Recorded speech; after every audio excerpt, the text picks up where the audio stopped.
Par izglītības sistēmām, programmām, kā inovācijas veidošanas sniegām sastāvdaļu tā, ka mēs esam sadurušies ar sajūtu, ka šīs inovācijas parādās vietās, kur ir ļoti veiksmīgi uzņēmējdarbības un izglītības sistēmas sadarbība. Silīcas ielajā ir šīs divas lielās universitātes, Berkeley un Stanford, kas gatavo augsts profesionāls pasaules līmeņa klases tehnoloģiskus cilvēkus.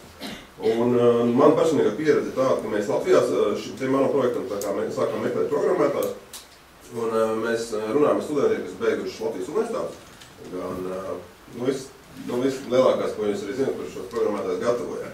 Un tad sākot runāt par šo darbu uzdevumu, ko mēs gribam dot viņiem darīt, viņu acīs es saskatīju tādas dīvainas, tādas dzirkstās, viņi īsti nesaprot, ko es runāju. Savukārt, pēc tam mēs sākam runāt par šīm programmām, kādā veidā ko viņiem māca un kā viņiem tīri praktiskās pielietojamās lietas tiek mācītas. Un es vienkārši uzmetu acis pēc tam Berkeley's, Stanfords, teiksim, kompjūteru zinātņu, datoru zinību programmai, un sapratu, ka tas ir divas dažādas pasaules.